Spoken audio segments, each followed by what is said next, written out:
Moi, juste pour d'abord vous remercier toutes et tous d'être avec nous ce matin à l'Alliance française. Je tiens aussi à remercier le président de l'Alliance française et la directrice pour leur engagement, leur mobilisation. C'est encore une petite alliance, mais elle se développe rapidement. Pour vous dire aussi que Makassar est une priorité pour nous. On se développe dans l'ensemble de l'Indonésie, mais la région de Makassar est importante pour la ville de Makassar elle-même, mais l'ensemble du nord-est de l'Indonésie. Nous sommes ici pour développer nos relations culturelles, mais plus largement pour travailler avec votre région. Et troisièmement, je voudrais de nouveau remercier la délégation française.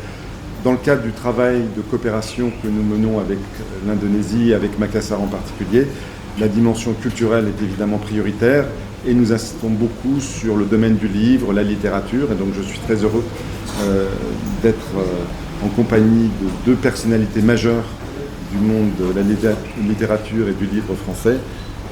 Philippe Claudel, président de l'Académie Goncourt, écrivain et cinéaste reconnu, primé, nationalement mais aussi internationalement. Et puis Karina Ossine, secrétaire générale des éditions Gallimard, un de nos plus grands éditeurs, mais vous le connaissez sans doute à travers les livres que vous avez lus.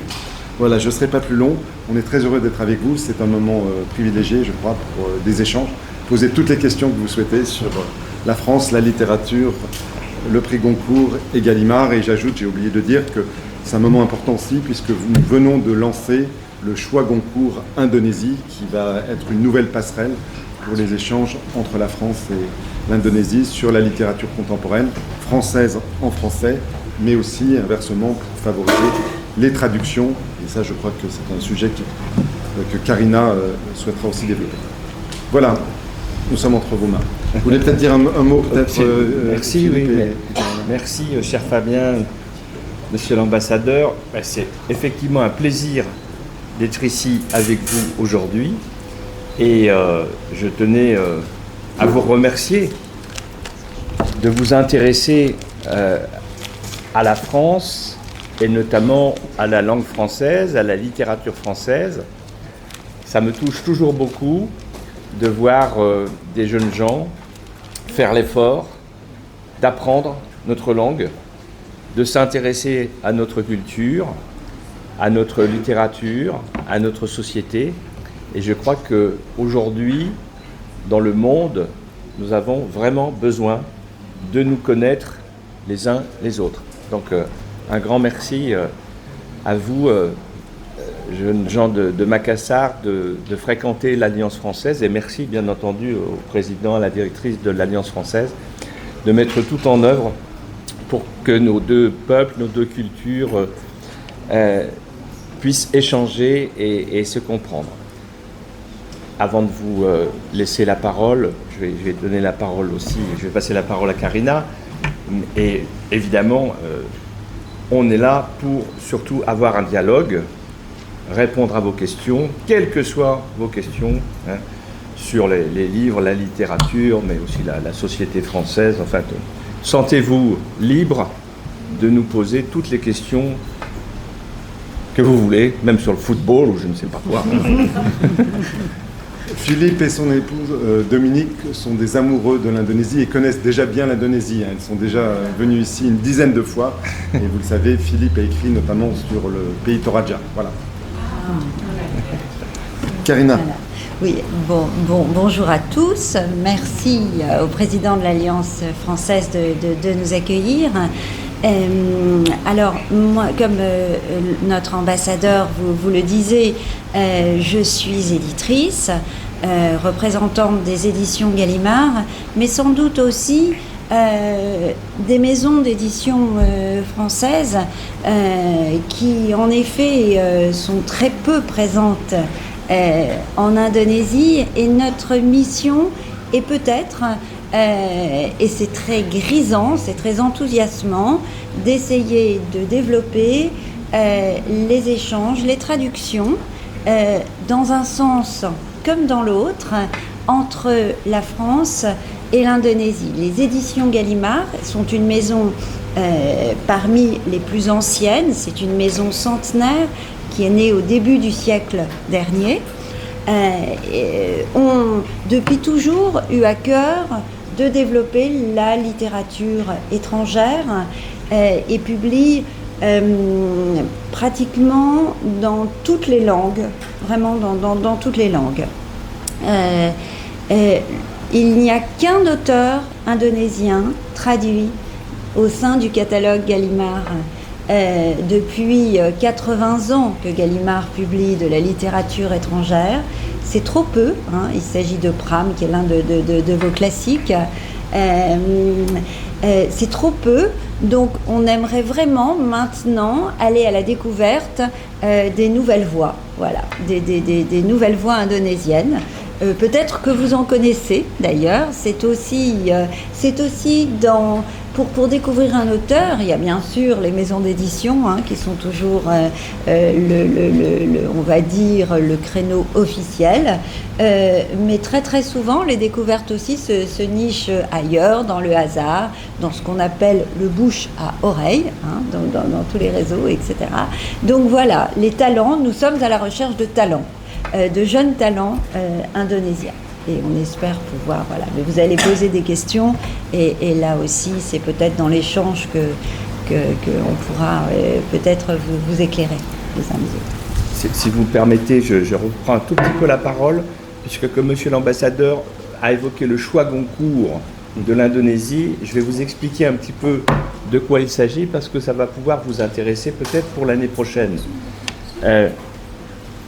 L'Académie Goncourt, c'est une académie qui a été formée il y a plus de 120 ans en France et qui, chaque année, choisit un livre et lui donne le prix Goncourt, au terme de longs mois de lecture et de sélection. Il y a beaucoup de prix littéraires en France. On aime bien donner des prix et des médailles en France. Hein.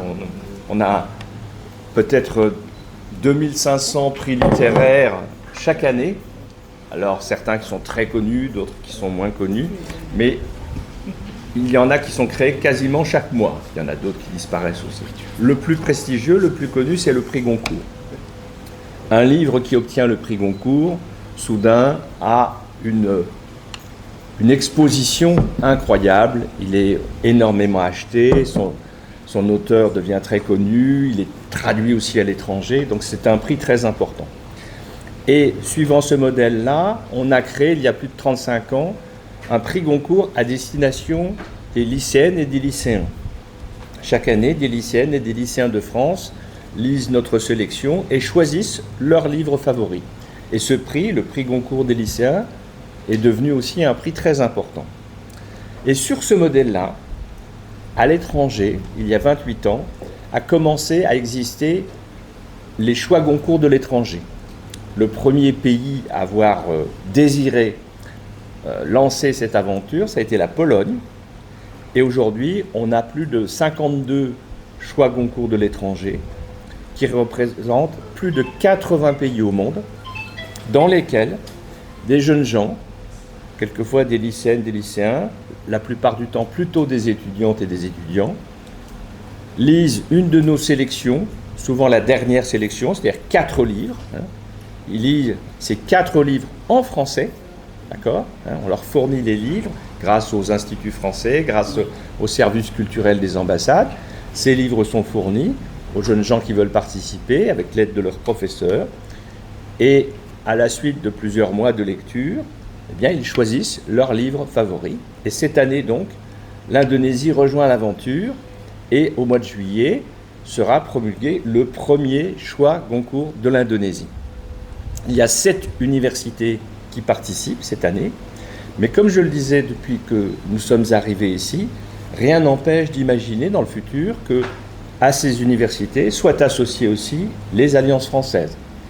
Et dans les alliances, celles et ceux parmi vous qui voudraient participer à ce choix Goncourt de l'Indonésie. Donc pensez-y, il faut que les professeurs, le président, la directrice de l'alliance le sachent, et qu'éventuellement l'année prochaine, grâce à l'Institut français, grâce à l'ambassade, on vous permette de vous regrouper au sein de cette belle initiative qui permet à des jeunes gens comme vous, qui vous intéressez à la France, à la littérature française, à la langue française, bien de découvrir des livres très contemporains, hein, puisque ce sont les livres qui sortent il y a quelques mois ou l'année dernière, donc qui représentent la littérature française d'aujourd'hui. Voilà ce que je voulais préciser. Merci. Pour commencer, allez-y. Peut-être présenter en français, parce que là, Un petit peu. Français déjà. I'm not fluent in French yet. I'm just starting to learn French in this year, so I hope it's okay if I'm using English. It's not actually a question, it's more like asking for help. I have this silly idea of me last year that I'm going to make a book about myself in a form of novel. But I always stuck that how to translate what I intend to say into a writing form. So, do you have any Advice for me to how to write what I want to say and I want to tell people about it in the form of writing? Thank you. Maybe you can introduce yourself in French. Je m'appelle. Enchanté, je m'appelle Rumi. Je suis étudiant à Makassar. Merci. Très bien. Je vais répondre en français.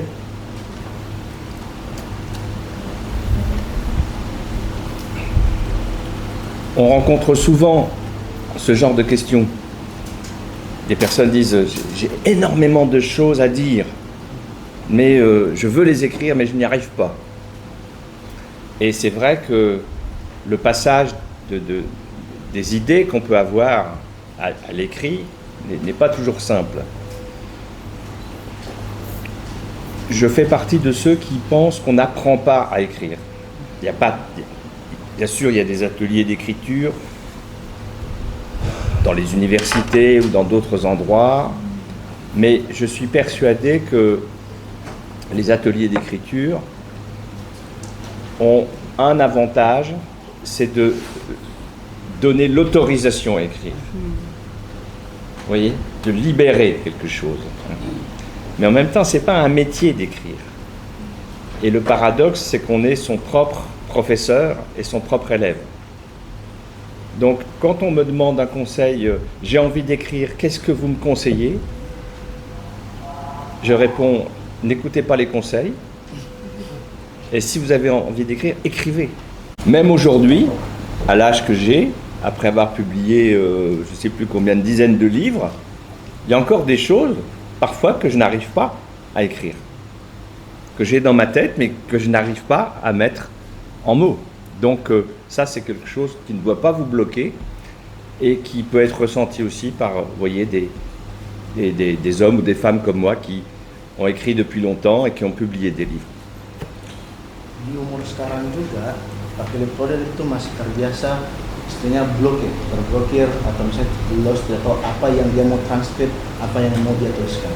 Tapi itu memang seperti begitu secara penulis. Jadi tetap sarannya Kak Rumi kalau ingin menerbitkan sebuah buku, commencez de écrire. Karina, peut-être, vous qui accompagnez beaucoup oui, d'écrivains. alors j'ajouterais, et sans prêcher pour ma paroisse, l'autre chose aussi est peut-être de lire, de la même manière que Philippe dit écrivez, écrivez, écrivez, je dirais lisez, lisez, Oui. lisez. Lisez, lisez, lisez, non pas pour singer totalement les écrivains que vous lirez, mais justement pour trouver votre propre voix et sans doute que la lecture vous autorisera aussi. Essayez de les lire de manière, pas seulement en lecteur, mais de les lire en écrivant. Ce qui est une lecture un peu différente, en se disant mais comment ils ont fait. Voilà, en essayant de vraiment bien réfléchir au processus. Et si tu me permets, Karina, je suis tout à fait d'accord avec ce que vient de dire Karina. Ah oui, je vais laisser pardon.